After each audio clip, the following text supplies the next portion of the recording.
Bonsoir et bienvenue. Et oui, c'est encore nous. On va passer tout l'été ensemble et je suis ravi de vous accueillir dans votre club international de 28 minutes samedi.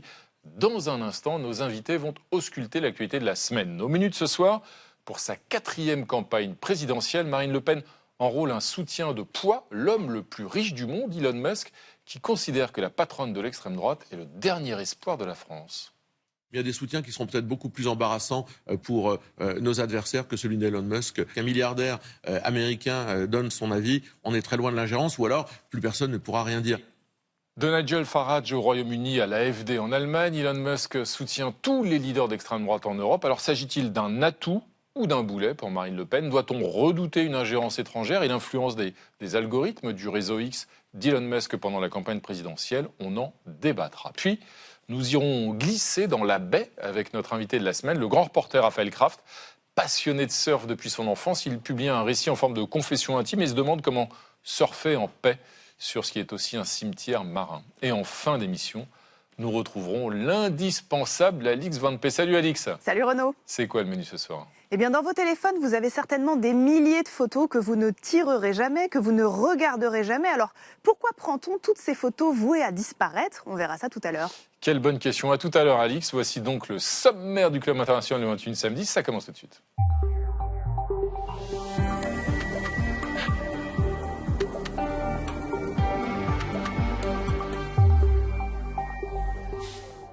Bonsoir Valérie Brochard. Bonsoir Renaud Dely. Encore vous. Toujours. C'est toujours. Quand vous êtes là, moi je vis.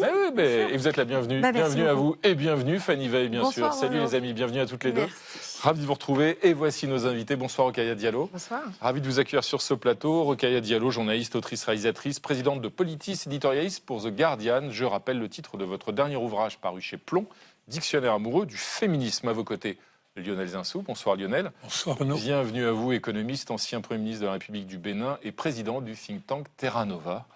Et à vos côtés, Richard Verly. Bonsoir Richard, bienvenue, correspondant à Paris du quotidien suisse Blick.fr. Votre dernier ouvrage paru aux éditions Nevicata, cette Amérique qui nous déteste. Et au pupitre, c'est notre ami Dorte Landschulz. Schönen guten Abend. Guten Abend, wie geht's, Dorte? Ja, gut. Le niveau progresse. Willkommen. Willkommen, bien sûr, Dorte, dessinatrice de presse à l'hebdomadaire allemand Stern, membre de l'association de dessinateurs de presse Cartooning for Peace. Tout de suite, Valérie, on va commencer avec la première actualité de la semaine. C'est le redressement des finances publiques en France, une urgence pour le budget 2027. Et sans doute pour ceux qui suivront. Oui, 4 économistes mandatés par Bercy viennent de rendre des rapports alarmistes. Le Haut Commissariat au Plan recommande de faire un effort de 140 milliards d'euros d'ici à 2031. Alors face à cette alerte, eh bien, le gouvernement assure qu'il veut éviter de laisser une caisse vide à ses successeurs. Et pour ce faire, eh bien, le ministre des Comptes publics se penche déjà sur le budget 2027. Si rien n'est fait, c'est-à-dire si aucune économie n'est prise, mais si aucune mesure nouvelle non plus en dépenses n'est enclenchée, le déficit il passerait à près de 6% en 2027, près de 7% en 2030. Il faut stopper cette machine infernale à dette publique qui nous étrangle. Ce budget, ça doit être un budget de sauvegarde républicaine. On vient d'entendre Richard Verly, un budget de sauvegarde républicaine. Comment vous comprenez cette expression ? Écoutez, ça veut dire que l'urgence est au programme et qu'il n'est plus possible de dépenser davantage. Sauf que nous sommes en campagne électorale. Et donc il y a quand même une contradiction dans les faits. Donc que le Premier ministre actuel, Sébastien Lecornu, impose un budget d'urgence, d'abord il faudra le faire voter. Oui. On reviendra à ce qu'on a beaucoup dit l'année dernière. Et ensuite, de toute façon, Sébastien Lecornu, il aura quand même un favori ou il aura quand même un candidat dont il sera le plus proche parmi tous ceux qui vont se déclarer ou qui sont déclarés. Et il ne voudra pas contrecarrer la campagne. Donc je ne vois pas comment on peut redresser les finances publiques dans une année présidentielle, mais sans doute suis-je trop pessimiste. Lionel Zinsou, il y a la campagne présidentielle qu'évoque Richard Verly, et puis au-delà, de toute façon, il y a l'état des finances publiques, le déficit qui bat des records, qui pourra atteindre près de 7% en 2030 si rien n'a été fait. Où aller chercher l'argent pour faire des économies, justement Alors c'est assez simple, hein, mais c'est assez impopulaire aussi. C'est douloureux. C'est-à-dire il faut de l'impôt. On en a beaucoup baissé, hein, des impôts. Quelque chose comme 60 milliards dans les 10 dernières années. Et il faut évidemment jouer sur la TVA, simplement parce que l'assiette est extrêmement large. Le problème, c'est qu'il faut aussi faire que ça ne soit pas complètement inégalitaire. La TVA est un impôt indirect qui n'est pas progressif. Non. Et donc, on peut trouver des moyens de corriger quand même une action sur... En mettant des taux de TVA plus élevés sur des produits... exactement, qui sont typés pour, au fond, des porte-monnaies plus larges. De façon plus populaire, plus économique. Mais fatalement, il va y avoir un élément de fiscalité. On a fait exactement cet effort entre 1958 et 1959. C'était à peu près les mêmes chiffres de déficit. Le plan RUEF à l'époque. Voilà, et c'est à l'arrivée donc du général de Gaulle aux affaires. C'est quelque chose qui a donné des résultats très, très, très efficaces et qui a été accepté. Donc c'est vraiment un débat pour la présidentielle, si vous voulez. Mais il faut bien voir que la dette de la France, qui crée un pathos terrible, est très inférieure, la moitié de celle du Japon, très inférieure aux États-Unis, égale à la Belgique, très inférieure à l'Italie. Enfin, vous voyez, c'est plutôt un sujet mondial. Rokhaya Diallo, parmi les pistes évoquées dans les rapports, il y a celle d'une année blanche, donc gel des pensions de retraite et d'autres prestations. Je crois que le minimum vieillesse et le RSA seraient épargnés. C'est une solution, ça, pour vous ? Le problème de l'année blanche, c'est qu'elle suscite automatiquement un appauvrissement des gens, puisqu'en fait, leurs ressources sociales ne sont pas indexées sur l'inflation. Donc l'appauvrissement, ça va évidemment susciter de la réprobation populaire, donc c'est pas forcément la mesure la plus Les dépenses sociales, c'est plus de 40% de l'ensemble des dépenses publiques, dont 25% pour les retraites. Bien sûr, mais le rapport est axé sur les dépenses, alors qu'on pourrait effectivement poser, comme vous l'avez fait à l'instant, la question des recettes. Les recettes, elles sont multiples, on peut mettre en place des recettes fiscales progressives. Il y a quand même un rapport d'une commission d'enquête sénatoriale qui a été produit l'an dernier, qui parlait de 211 milliards d'euros d'aides qui avaient été données aux entreprises. Donc c'est peut-être une piste. Il y a la taxation des hauts patrimoines, peut-être une attention plus importante sur les niches fiscales, la question de l'évasion fiscale. Les recettes, elles sont larges. Le taux de prélèvement obligatoire en France est déjà l'un des plus élevés des pays de l'OCDE. Oui, mais il y a énormément de personnes, notamment très très fortunées, qui déclarent des revenus très très faibles et qui fait que en fait, ça leur permet en fait de ne pas cotiser autant qu'ils le devraient. Donc je pense que la question de la taxation des patrimoines et pas des revenus, c'est pour moi une autre question. Et Richard Virly, donc le haut commissaire au plan annonce qu'il faudrait récupérer 140 milliards d'euros. Par quoi ça passe ? Ça passe surtout par un choix dans les dépenses. C'est ça, in fine, parce qu'il y a des postes où il faut continuer de dépenser, voire il faut dépenser plus. Emmanuel Macron l'a annoncé pour les armées, lorsqu'il a prononcé son discours avant le 14 juillet, le 13 juillet. Et là, personne ne le conteste, vu l'état géopolitique mondial. Il y a aussi des secteurs comme l'innovation, comme la recherche, qui normalement devraient être prioritaires. On tombe inévitablement, et c'est ce que soulignait Renaud, dans les dépenses sociales qui constituent à la fois le premier poste de dépense et le poste qu'on n'arrive pas à maîtriser, ou en tout cas l'impression qui est donnée, c'est que ce poste-là, aucun gouvernement, de droite ou de gauche, n'est capable de le maîtriser. Lionel Zinsou, comme le disait Richard Virly tout à l'heure, comment faire en période de campagne électorale, de campagne présidentielle ? On se souvient de François Bayrou à la même époque, l'année dernière, tirant la sonnette d'alarme avant lui-même de sauter du train, en quelque sorte d'ailleurs, et de quitter Matignon. Est-ce que ce ne sera pas encore plus compliqué de faire adopter un budget, ça avait déjà été douloureux l'an dernier, à l'automne prochain, alors qu'on sera en pleine campagne présidentielle? Comment imaginer que des oppositions votent ce budget? Moi, je crois qu'il faut faire quand même confiance à la sagesse des gens. Ils savent gérer leur propre budget. On n'a jamais eu plus d'épargne dans ce pays. On est à un niveau record. Par exemple, l'épargne des Français financière, nette de toutes leurs dettes, c'est 2 fois la dette publique. Donc les gens savent très bien gérer, au fond, leurs propres finances. Et il faut juste s'expliquer qu'en effet, par exemple, sur les retraites, il y a une espèce d'objectivité sur la longévité au travail, à condition, évidemment, de lutter contre l'inégalité. Moi, je crois qu'on peut à la fois allonger la période au travail, mais indemniser la pénibilité de façon tout à fait juste. Et ce que vous disiez sur les patrimoines, c'est très important. Ça ne peut apporter que quelques milliards. Éventuellement, la taxe Zuckman, on parlait de 20 milliards, ça serait plutôt, de façon vraisemblable, 5 milliards. Donc ce n'est pas à l'échelle de retrouver les 140 milliards. Et en même temps, c'est indispensable parce qu'il faut qu'il y ait quand même un principe d'égalité pour que les gens comprennent. Mais je pense que, au fond, quand même, les Français sont tout à fait capables de comprendre. La preuve, d'ailleurs, un engagement du chef de l'État, n'est-ce pas, Dortmund Schulz? Bon, nous ne sommes pas champions du monde de foot, Mais pour vous consoler, je vous promets que nous deviendrons les champions du monde de la rigueur budgétaire. Eh ben voilà, merci Dorte. Valérie, comme chaque semaine, vous emmenez maintenant chez l'un de nos chers voisins européens. Ce soir, on franchit les Pyrénées, on part en Espagne où un mur est tombé. Oui, je vous emmène à Gibraltar, très précisément. Ce petit rocher britannique accroché à la pointe sud de l'Espagne, face au Maroc, un territoire de 7 km². C'est plus petit que le bois de Vincennes, revendiqué depuis 3 siècles par Madrid, où des milliers de travailleurs espagnols franchissent chaque jour la frontière. Mais cette semaine, Londres, Madrid et Bruxelles ont enfin trouvé un accord pour supprimer les contrôles à cette frontière devenue, depuis la sortie du Royaume-Uni de l'Union européenne, un casse-tête politique et quotidien. Mercredi 15 juillet à minuit, des centaines d'habitants ont franchi tout sourire la frontière entre la ville espagnole de la Linea et Gibraltar. Un peu plus tôt dans la journée, en sortant de la Commission européenne à Bruxelles, le chef du gouvernement de Gibraltar, son accord signé sous le bras, avait du mal à contenir son émotion. It's been a very emotive day. I mean, you think about what the whole journey has been and the work even that we've had to do today to work with the UK to finalise the Concordat. It is a great deal for Gibraltar and it just fills me with joy to be back home. Le lendemain, c'est le Premier ministre espagnol Pedro Sánchez qui est venu savourer la chute de ce qu'il qualifiait plutôt le dernier mur de l'Europe continentale. Écoutez.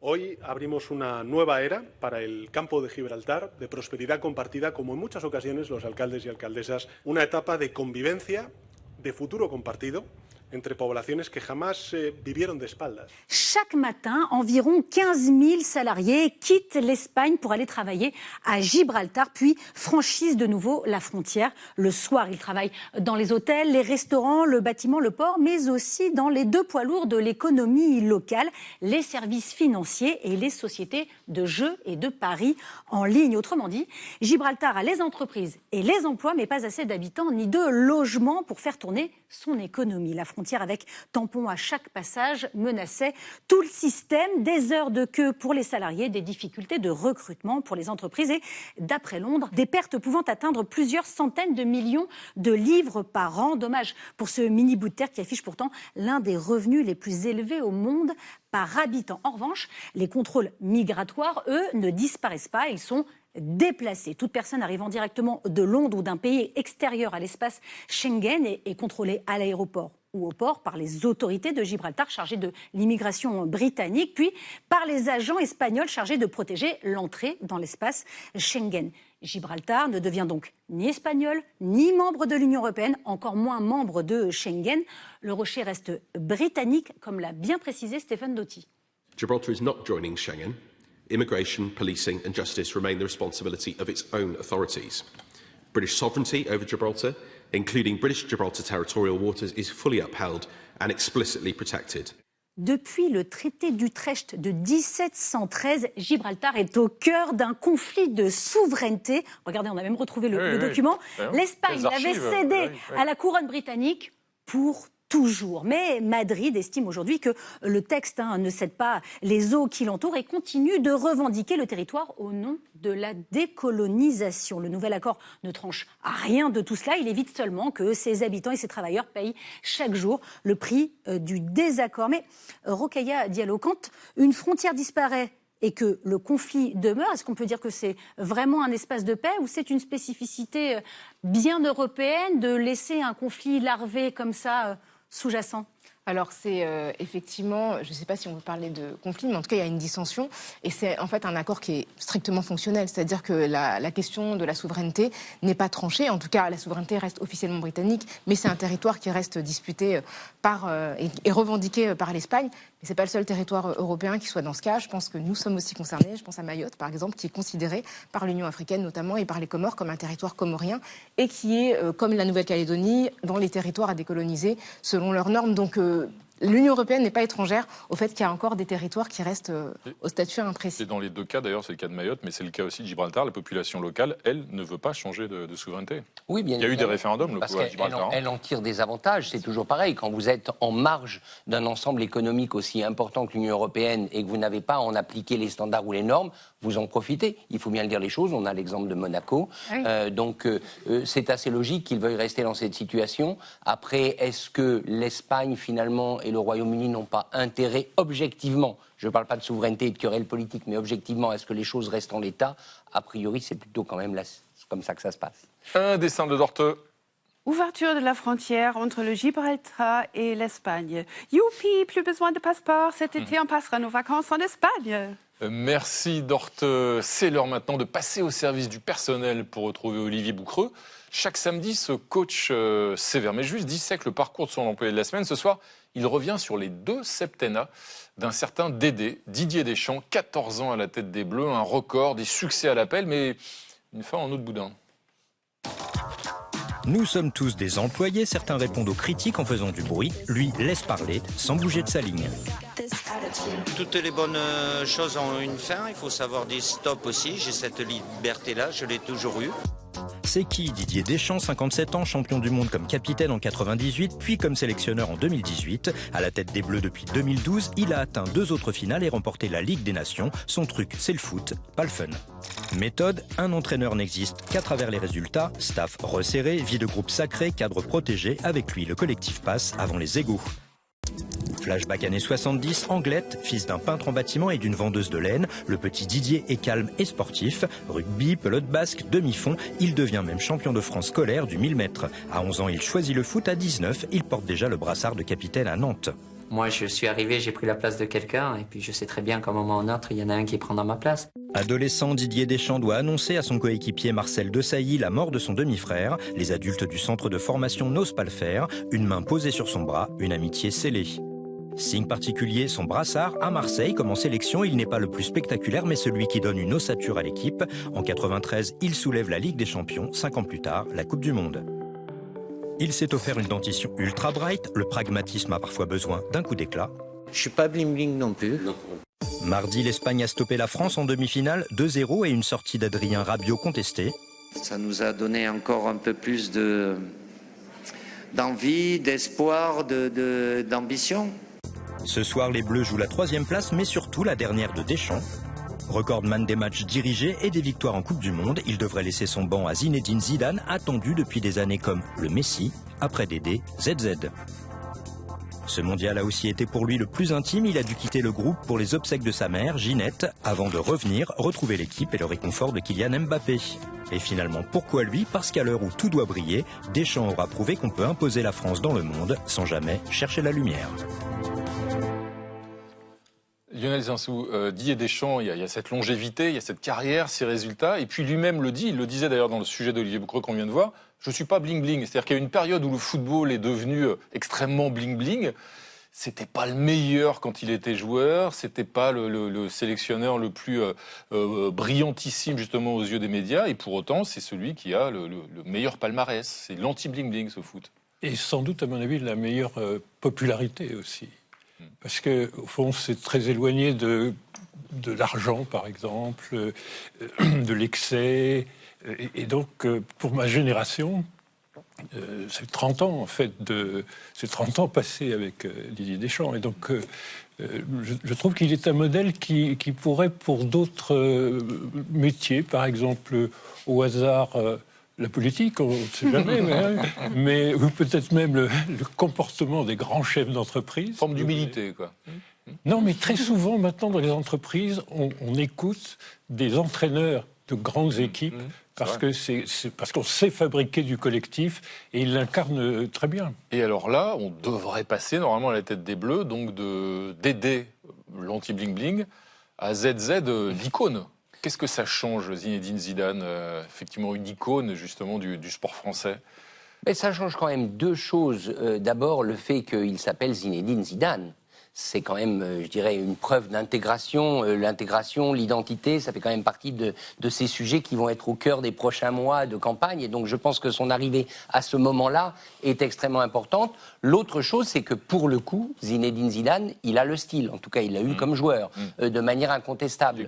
Donc, les attentes, l'attente, ça va être de savoir, parce que, oui, c'est vrai, tout ce que dit Lionel, mais moi, tous mes copains footeurs, rassurez-vous, je suis beaucoup moins calé que vous en foot, mais la méthode Deschamps, oui, pour le management, sur la tactique, sur le terrain, beaucoup de gens avaient des critiques. Voilà. Alors peut-être que Zidane amènera cette flamboyance et se rapprochera justement du Messi. Oh, Joli, belle conclusion, Richard. Bon, d'ici là, pour Dédé, il va falloir accrocher, hein, n'est-ce pas, Dorte? Ah oui, il a un peu de mal. Hein. Malgré ses vacances bien méritées, Didier a du mal à décrocher. Allez, arrête d'y penser. Tu veux une coupe? Merci, Dorte. Valérie, on va passer à un autre dossier actualité de la semaine. C'est l'homme le plus riche du monde qui clame son amour pour Marine Le Pen. Oui, cet amoureux transi, c'est Elon Musk. Sur son propre réseau social X, évidemment, il écrivait mercredi « Elle est le dernier espoir de la France ». Rokhaya Diallo, c'est plutôt bienvenu pour le Rassemblement national à 10 mois de l'élection présidentielle, ou c'est carrément un cadeau empoisonné? Pour eux, aujourd'hui, étant donné la réputation de tout ce qui environne Trump et l'idéologie trumpienne, c'est pas forcément une bonne nouvelle, même si on sait qu'au départ, quand même, Marine Le Pen avait fait des pieds et des mains pour rencontrer Donald Trump et il l'avait pas fait. Elle était restée au pied de sa tour. Le Front National, à l'époque, avait invité Steve Bannon en France pour faire un discours. Marion Maréchal avait été invitée aussi par le mouvement MAGA conservateur aux États-Unis. Donc c'est quelque chose auquel ils aspiraient beaucoup. Jordan Bardella a salué l'élection de Donald Trump comme quelque chose d'extrêmement positif. Donc aujourd'hui, ils sont embarrassés, mais il y a une logique idéologique. Et puis après, on parle d'idéologie, mais il ne faut pas se tromper. Elon Musk, c'est un milliardaire. S'il soutient des responsables politiques en Europe, c'est parce qu'il y a probablement un intérêt économique. Donc je pense qu'il faut aussi regarder ce que lui a à gagner à ce que le Rassemblement national soit élu en France. Lionel Zinsou, certains parlent d'un risque d'ingérence. Et quand on sait que le compte d'Elon Musk réunit environ 240 millions d'abonnés, on sait comment fonctionne l'algorithme aussi de ce réseau social. Est-ce qu'il y a vraiment un risque d'ingérence ? Il y a un risque d'influence négative sur toutes nos vies à travers X et les algorithmes. Donc il est extrêmement dangereux, et perçu comme ça, comme tel par beaucoup de gens. Il y a beaucoup de gens qui quittent X à cause de ça. Et donc je pense qu'il ne va pas apporter des voix. Je ne pense pas non plus qu'il va en faire perdre beaucoup, parce qu'il est quand même ambigu, il est double. Il est aussi admiré pour tout ce qu'il a réalisé de très innovant, ou la façon de créer de la richesse, comme par exemple très récemment SpaceX, l'introduction en bourse, qui a fabriqué des dizaines de milliers de millionnaires. Donc il y a probablement dans l'opinion un sentiment assez double. Donc, je pense que ça va être assez neutre. Mais pour les gens qui sont soucieux des libertés, de l'expression, de l'opinion, et d'état de droit aussi, parce que vraiment il se transgresse complètement. C'est pas vraiment de l'ingérence parce qu'il n'est plus ministre. Là où c'était directement de l'ingérence, quand il était ministre du gouvernement américain. Il y avait un conflit d'intérêts évident. Voilà, c'était extraordinaire, il avait conflit d'intérêts, il intervenait dans les élections allemandes, alors qu'il était chef d'un département très, très efficace apparemment, mais qui n'a pas duré du tout longtemps, mais il était ministre. Là, c'est pas de l'ingérence politique, c'est vraiment une sorte pour nous tous, pas seulement pour Marine Le Pen et ses électeurs, une véritable menace sur les libertés. Et ça, je crois qu'il faut en faire un thème électoral pour ceux qui ne sont pas au Rassemblement national. Et vous parliez de son statut de milliardaire. Est-ce que justement il est audible auprès d'un électorat de Marine Le Pen qui appartient plutôt à des classes populaires? Est-ce que ce soutien a un quelconque intérêt finalement il n'y a pas que les classes populaires qui votent Marine Le Pen, quand même. Il ne faudrait pas le réduire. Justement, on dit même que sa qualité à Marine Le Pen, c'est d'être capable de rassembler peut-être plus large que Jordan Bardella, qui rassemblait un électorat davantage à droite, etc. Moi, ce qui m'intéresse là-dedans, ce que je trouverais formidable, et vraiment, c'est que Marine Le Pen invite Elon Musk et qu'elle débatte avec lui de l'économie. Parce que Elon Musk, c'est un capitaliste, c'est un vrai capitaliste.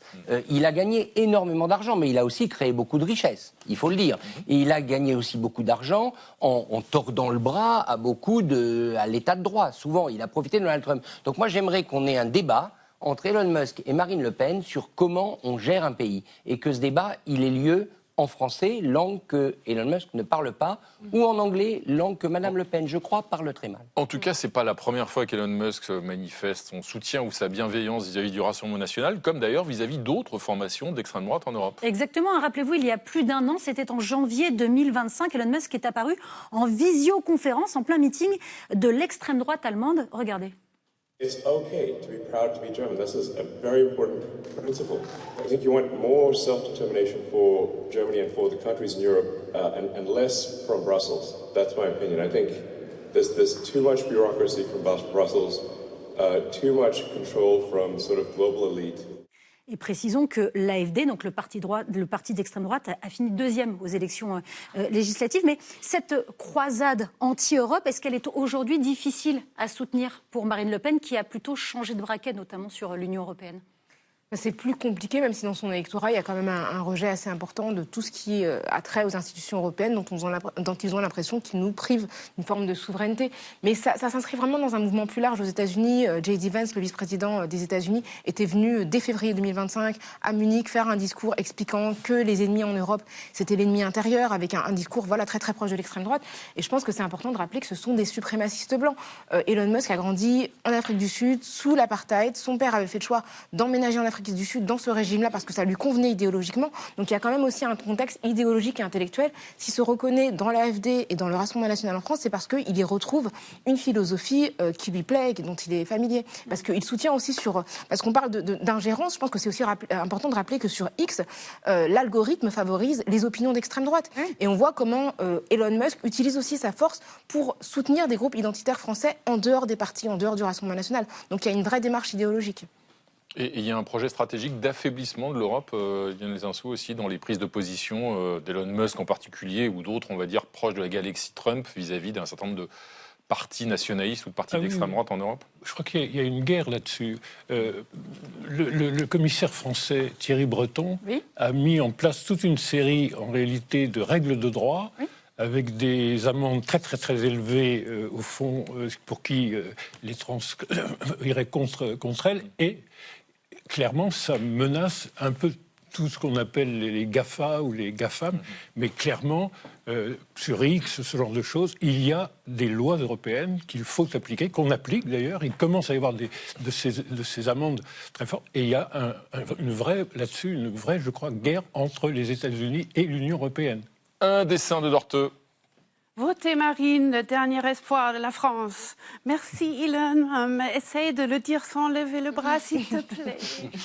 Merci Dorteux. C'est à vous, Fanny. Cette semaine, vous avez joué de la zapette, mais alors vraiment très très frénétiquement, parce que vous avez regardé les télés de plein d'autres, pas seulement la télé d'autres, les télés de plein d'autres, et même la télé, en fait, les télés du monde entier, qui se passionnent pour le retour sur grand écran d'une épopée mythique. Oui, et l'aventure de son réalisateur Christopher Nolan et de son équipe en pleine promo mondiale de l'Odyssée, donc, sorti mercredi en France. C'est l'un des films les plus attendus de l'année. 250 millions de dollars de budget, c'est un record pour Nolan. 3 mois de tournage au format IMAX 70 mm, c'est la meilleure résolution qui soit. Un casting 5 étoiles. Au hasard, Matt Damon, Anna Thaoué, Charlize Theron, Tom Holland, Zendaya et j'en passe. Bref, de quoi être le blockbuster de l'été. D'ailleurs, les fans sont prêts absolument à tout. Faire 3 heures de route pour trouver la bonne salle qui peut diffuser ce bon format, prendre un billet pour la séance de 2 heures du matin et même, figurez-vous, décaler un projet bébé. Et oui, c'est ce que fait Amber, californienne de 29 ans, qu'une amie, il y a 9 mois de cela, incitée à tomber enceinte. Regardez ce qu'elle lui a répondu. Non, je dois attendre encore quelques mois, sinon l'accouchement va être trop proche de l'Odyssée. Et heureusement qu'ils sont là, Renaud, ces fans de Nolan, parce que pour lui et pour son équipe, la tournée de promo est un vrai périple. Pas Veritac, vers Londres, Paris, Mumbai, Séoul, New York, Pékin. Et la Grèce dans tout ça, le berceau de l'Odyssée. Pas d'étape prévue. Ce qui fait d'ailleurs grincer des dents dans le pays, tout comme d'ailleurs l'absence totale d'acteurs grecs au casting ou encore l'utilisation de costumes et d'éléments du décor pas tout à fait fidèles à la réalité de la Grèce antique. Pas grave, répond cet archéologue grec très suivi sur les réseaux sociaux. Ακόμα κι αν δεν είναι πιστή η ταινία, είμαι βέβαιος ότι πολλοί θα τη δουν και θα πάνε μετά να ψάξουν για την Οδύσσεια, ίσως να τη διαβάσουν και να την αγαπήσουν. Ποιος ξέρει. Encore faudrait-il pour lui que cette œuvre ne soit pas éclipsée par d'autres polémiques, notamment racistes. Pour l'extrême droite grecque et Elon Musk, tiens, encore lui, l'actrice noire Lupita Nyong'o ne pouvait pas interpréter le rôle d'Hélène de Troie. Christopher Nolan, dit Elon Musk, pisse sur la tombe d'Homère, c'est scandaleux. Il a profané l'Odyssée pour être éligible à un Oscar. Lupita Nyong'o, elle balaye ses critiques d'un revers de main. Notre distribution, dit-elle, est représentative du monde. Colère aussi de l'acteur espagnol Javier Bardem, signataire d'une tribune qui appelle à boycotter le film, en partie tourné au Sahara occidental, une région dont le Maroc revendique la souveraineté. Point sur lequel Christopher Nolan ne s'est pas exprimé. J'invite Monsieur Nolan, lance Javier Bardem, à se renseigner sur l'histoire de la répression exercée par le régime marocain à l'encontre du peuple sahraoui. Heureux qui, comme Ulysse, a fait un long voyage, la troupe de l'Odyssée va bientôt finir par rentrer chez elle, avant peut-être de mener une toute autre bataille, une nouvelle, contre une très prochaine version concurrente de l'Odyssée. Ça sortira cet été, réalisée quasi intégralement avec l'intelligence artificielle. Rokhaya Diallo, est-ce que cette polémique, elles peuvent éloigner les gens des salles de cinéma, les empêcher d'aller voir le film, ne pas leur donner envie, ou est-ce qu'à l'inverse, ça va servir la promotion du film ? Je pense que ça n'aura pas d'incidence pour les fans de Christopher Nolan. Je pense qu'il n'y a pas tant de cinéphiles que ça qui sont opposés à ce que Hélène de Troie soit interprétée par Lupita Nyong'o. Et d'ailleurs, c'est étrange parce que Zendaya interprète le rôle d'Athéna et bizarrement, il n'y a pas de question. Je pense que la question de l'incarnation, elle joue beaucoup. Et le fait que Hélène de Troie, dans la mythologie, est censée être la plus belle femme du monde et qu'on confie ce rôle à une femme noire à la peau foncée, je pense que c'est ça qui pose problème. Donc, je ne pense pas que ça jouera. On a eu la même polémique avec La Petite Sirène, ça a très très bien marché. Dans les Marvel, il y a plein de personnages qui, à l'origine, n'étaient pas noirs, qui sont devenus noirs. C'est pas devenu un sujet. Ça a été de grands succès, les Avengers ou Doctor Strange. Enfin, donc je pense que ça n'aura pas d'incidence. Mais je trouve que c'est intéressant en fait de se préoccuper. Enfin, parce que c'est pareil, les Grecs ils ont pas forcément, enfin en majorité, les cheveux clairs ou le type de Matt Damon, c'est pas forcément un sujet. Moi je trouve que c'est intéressant effectivement de se poser la question. Des comédiens grecs, le fait qu'il n'y ait pas de comédiens grecs. Ça, je trouve que c'est un sujet pour le coup. Moi je trouve que ça me parle davantage. Et la question à Dakhla, au Sahara occidental, c'est une vraie question. C'est-à-dire que politiquement, dans quel contexte on produit un film, si on participe, en tout cas d'une certaine manière, on valide une répression gouvernementale contre un peuple qui veut de l'autonomie, oui, c'est une vraie question. Mais pour moi, ça reste de la mythologie et ça dit quelque chose au-delà des carnations des uns et des autres. Je suis très content de Lupita. Elle est super. Et démographiquement, les populations de pigmentation que nous partageons avec Lupita, ils croissent beaucoup, beaucoup plus vite. Donc c'est assez intelligent de choisir la belle Hélène comme ça. Moi, je suis très content. Et en plus, la controverse va faire qu'on aura encore plus de spectateurs. Non, moi, je suis extrêmement content de ce choix. Un dessin de Dorthe. L'Odyssée fait un meilleur démarrage en salle que Oppenheimer. Tout va bien. Ce ne sont que des sirènes. Aucune Barbie en vue. Merci Dorthe.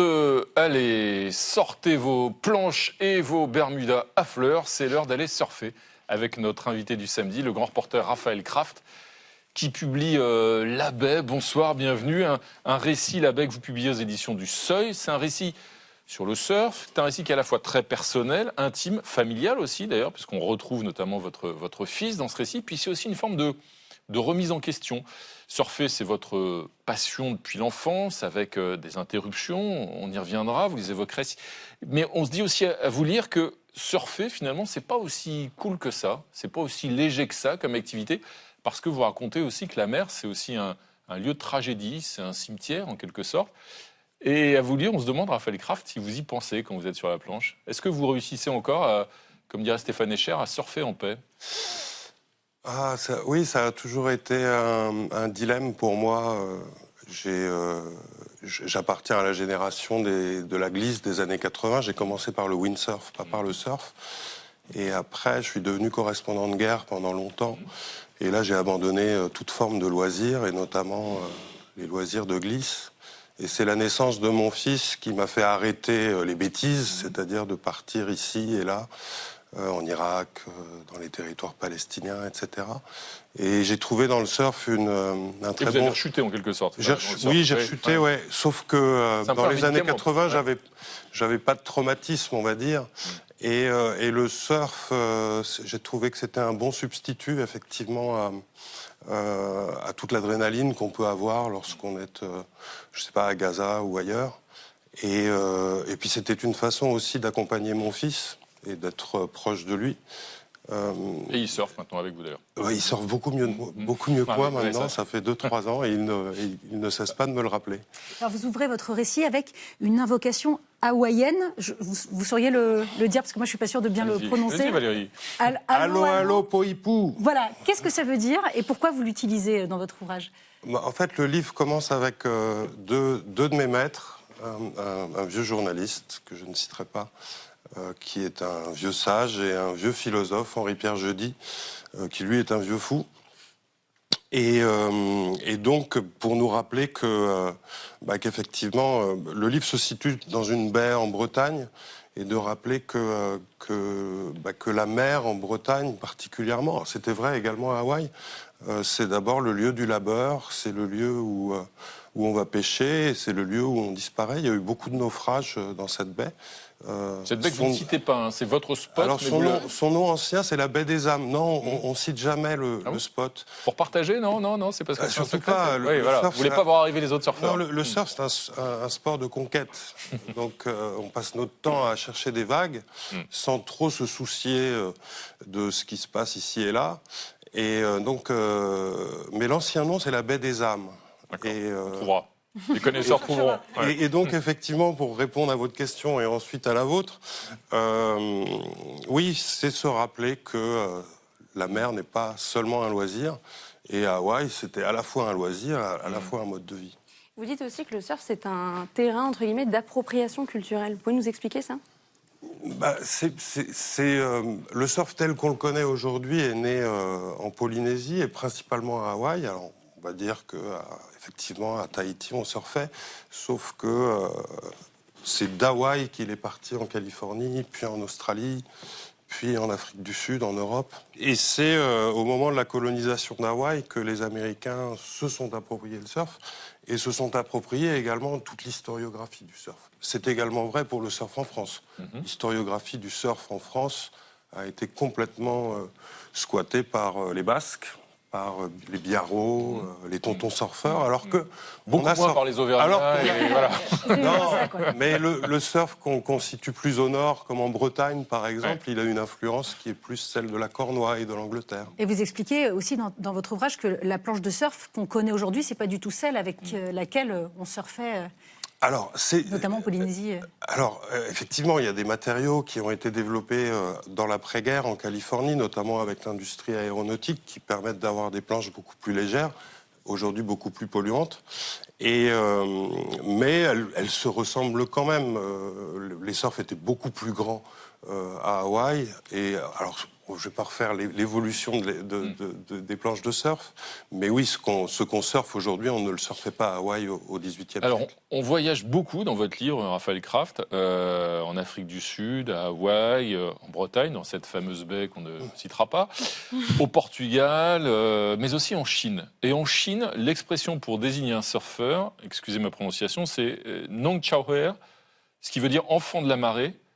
Mais ça a un double sens, c'est ça? Ça a un autre sens aussi, cette expression?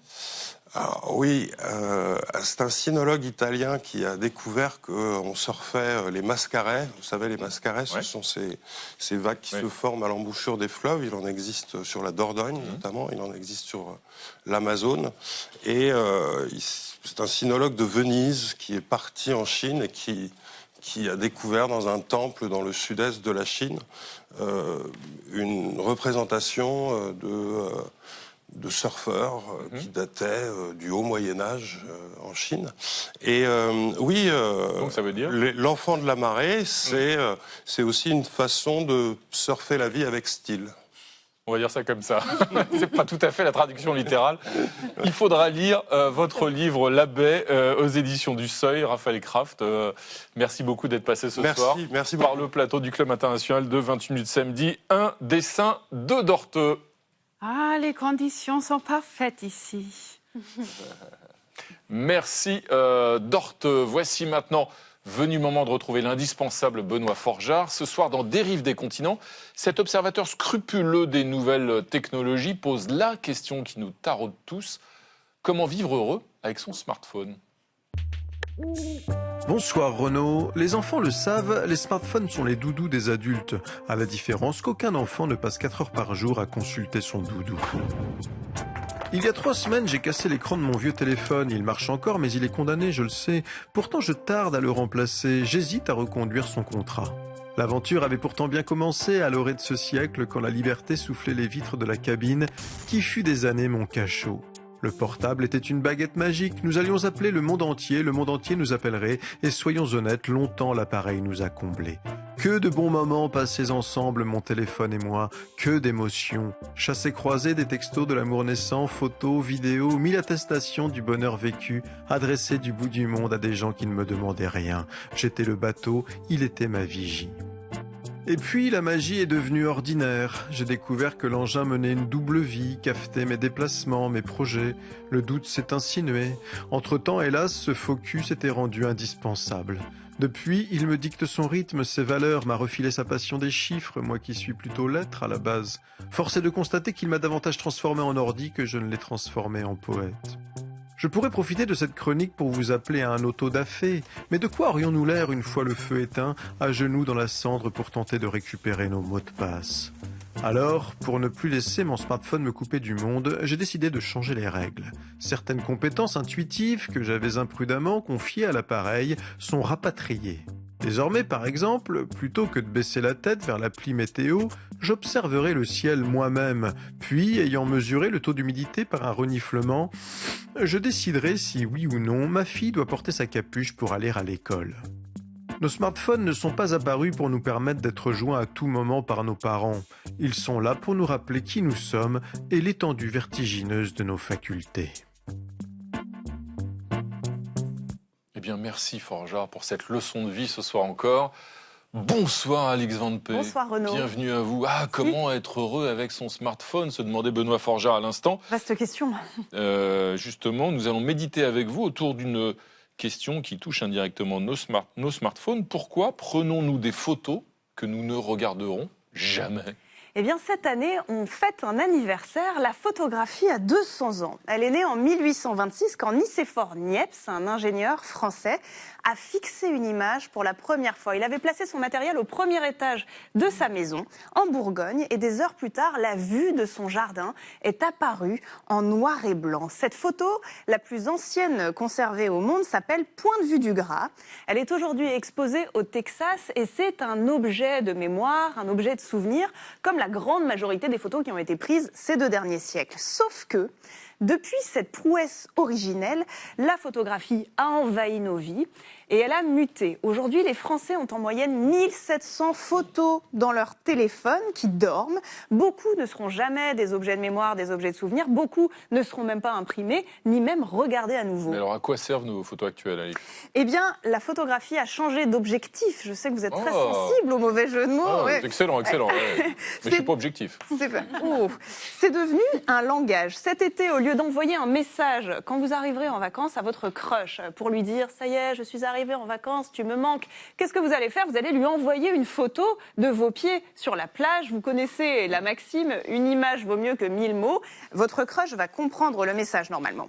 José Van Dijk, universitaire aux Pays-Bas, s'est emparée de ce sujet fascinant. Elle explique que nos photos, qui sont de plus en plus destinées à être partagées, sont aussi une manière de façonner notre identité, notamment sur les réseaux sociaux. Mais il y a aussi toutes les photos qu'on ne publie pas sur les réseaux, évidemment. Ben oui, il y a toutes celles qu'une fois prises, on ne reverra jamais. Un exemple marquant, c'est celui de Viviane Maier, cette photographe américaine qui est décédée en 2009. Elle était la nourrice de familles aisées à Chicago. Et donc, toute sa vie, elle a immortalisé des scènes de rue en noir et blanc, au Rolleiflex. Les photos sont magnifiques. Et cette artiste n'a pas développé la grande majorité de ces photos. Si elle est connue aujourd'hui mondialement, c'est grâce à un collectionneur qui a découvert par hasard ces négatifs un jour dans une vente aux enchères. Il les a développés, d'où sa gloire posthume. Alors vous vous demandez peut-être en effet, mais quel est l'intérêt de prendre des photos toute sa vie si c'est pour ne jamais les développer et même pas pour les regarder ? Eh bien, l'essayiste américaine Susan Sontag, connue pour son texte sur la photographie, l'explique très bien. Elle dit ceci: la photographie est une façon de s'approprier le monde. Comme je capture le réel, je peux avoir la sensation, le sentiment de le maîtriser, l'espace de quelques secondes bien sûr. Autre bénéfice du geste photographique, c'est une preuve. Même si je ne regarde jamais cette photo par la suite, on certifie notre expérience déjà à nos propres yeux, ça a existé. Susan Sontag, qui était très en avance sur son temps, expliquait déjà dans les années 70 que la photographie est aussi devenue un rituel. Si dans les moments forts, on fait ce geste, eh bien, notamment les mariages, les vacances, etc., eh bien, c'est parce que c'est attendu socialement pour que notre expérience soit jugée, entre guillemets, complète. Si on ne le fait pas, c'est presque douteux. Bref, si demain en vacances, vous prenez une photo très dispensable de vos doigts de pied dans le sable, que vous n'envoyez cette photo à personne et que cette photo finit dans les limbes de votre téléphone, vous saurez pourquoi. Vous ne l'avez pas fait pour la beauté de l'art, vous l'avez fait rien que pour vous. Eh ben voilà, merci Alix. Un dessin de Dorte. Le désintérêt pour les images souvenirs a commencé bien avant la photographie. Et tu veux voir les dessins de ma dernière chasse? Désolée, mais je suis vraiment débordée en ce moment. Merci Dorte, merci à tous les amis. Lundi à 20h05, vous retrouverez le soleil de vos soirées d'été. J'ai nommé le pétillant Jean-Mathieu Pernin. Et on va se quitter en musique avec un clin d'œil à notre invité de la semaine, venu tout à l'heure nous vanter les charmes du surf dans la baie. Alors, il y a la sienne de baie, en Bretagne, on ne la citera pas. Et puis, il y en a une autre, à Nice, bien sûr, celle de Brice, le casse de Brice. Tchuss.